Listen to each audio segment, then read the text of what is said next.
Jake Ferguson makes a bold decision. Does Jake know the responsibility with the decision that he just made? Let's talk about it.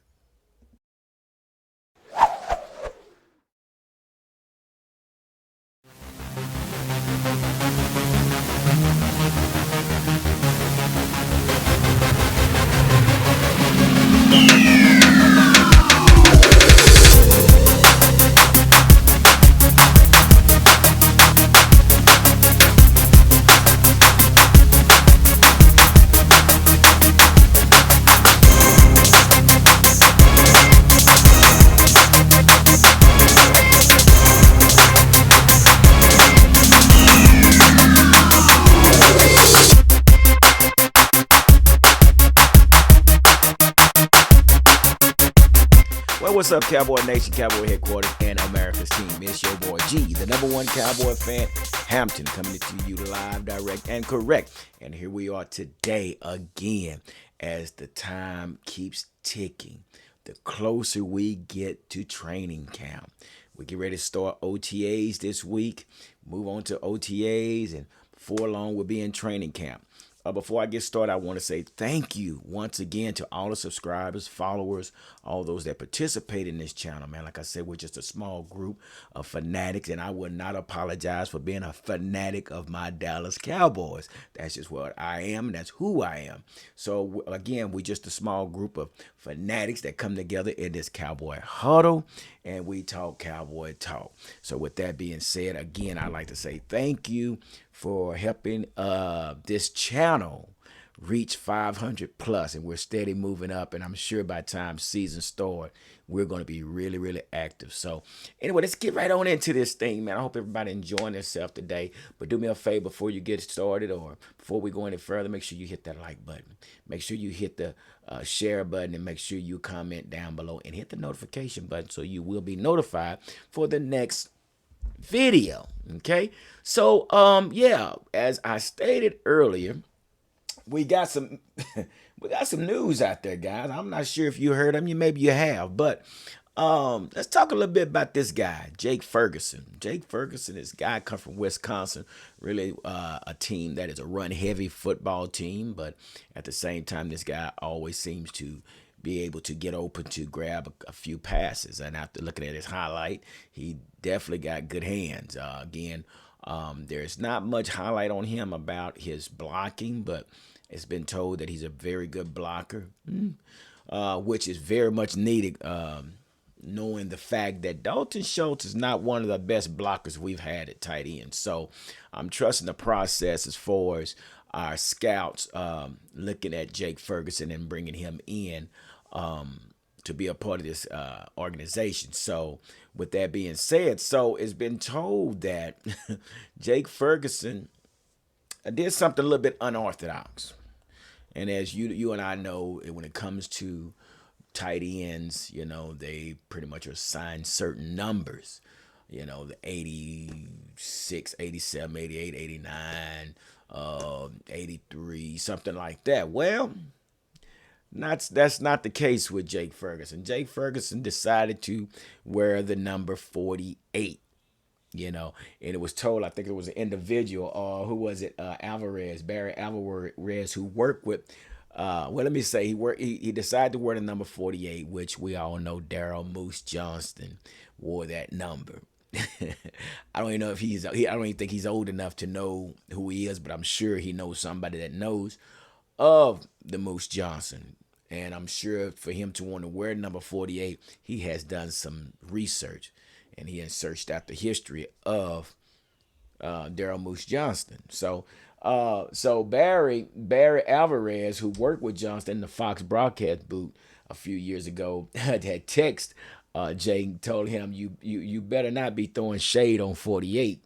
And Ferguson said, which is something Ferguson said via Rob Phillips on the website. So we know that Johnston earned 2 Pro Bowls in 11 seasons, okay, while serving as the lead blocker for Emmitt Smith and helping protect Troy Aikman, okay. So Jake Ferguson had made mention to where he said, Ferguson said with reference, some guys are like, oh, he's wearing number 48. And Ferguson said, I'm like, you guys don't know who wore 48?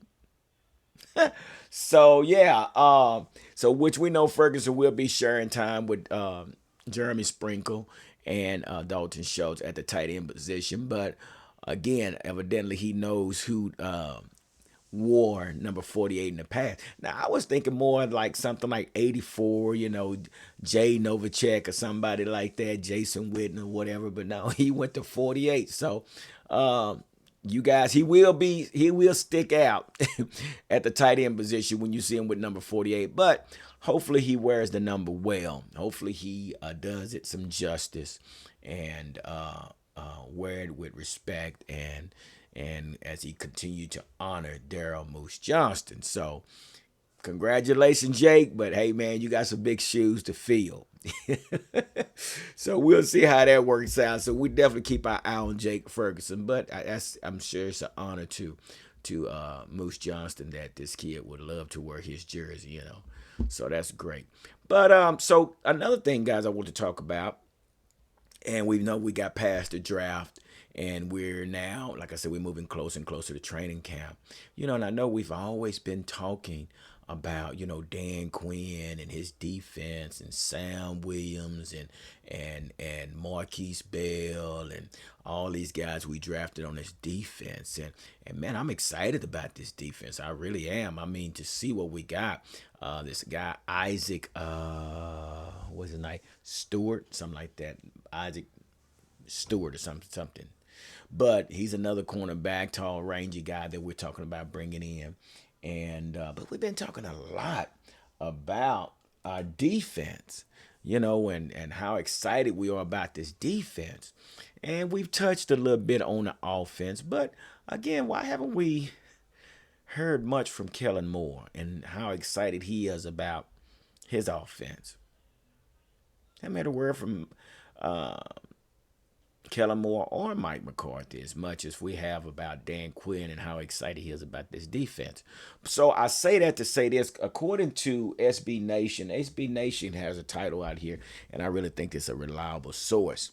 SB Nation, Blogging the Boys, where their title reads, Cowboys coaching staff must rise to the challenge in 2022. Now, what does that mean? They have some points out here, that some things that Dallas must do to rise to occasion.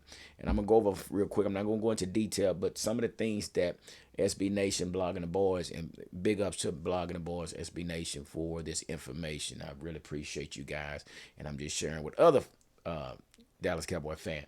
So according to the SB Nation, so one thing they need to work on is basically on his depleted receiver corps. They're going to have to beef it up. So, in which that is a problem on this offensive side of the ball. We're going to have to beef this receiving corps up. And I'm not going to go into detail. I'm just going to kind of talk about properly utilizing the backs. Utilizing the back. And I brought this up in the past, as far as Tony Pollard and Zeke. How would that look in the 2022 season? We don't know. But again, what it's looking like is that Kellen Moore is going to have to be more creative and all of that. But Mike McCarthy is going to have to engage and participate in this offense in order for it to be successful. Because once again, I've said in the past that there's no more excuses for this coaching staff. Now, I'm just saying, especially on the offensive side of the ball. Another thing that SB Nation mentioned was rebuilding the offensive line. We definitely have to have some work to do at the offensive line, which we have brought in Tyler Smith, and we also have Terrence Steele playing the right tackle. But now we need to add some depth to that offensive line. And what would that look like? We don't know. Will that come through free agency? We don't know. So we will just have to wait and see. But it is definitely a major concern how this offensive line works and how it gels with how Philbin and Kellen Moore gel together to make this offense mesh. together in order to be successful. So yeah, rebuilding the offensive line is another issue they need to deal with. So these are pretty much the three top things that they were talking about. On the defensive side, SB Nation mentioned something about, we have to be able to get after the quarterback, which is true. And I think we will be okay with that with Sam Williams and with DeMarcus Lawrence on the other side, and with Micah Parsons, and maybe Damone Clark comes in along with Jabril Cox. So see, the list goes on the defensive side, but this is true. We need to get after the quarterback. Like I said, I'm not gonna get into all the details of it. Also, another point they made is SB Nation made is showing up the run defense. We have to be able to stop this run defense, one way or the other. We have to. Against the 49ers, we was getting too much pressure from 4D linemen. 4D linemen, and it didn't work. So we definitely got to show up the run defense, and yeah, for sure. So we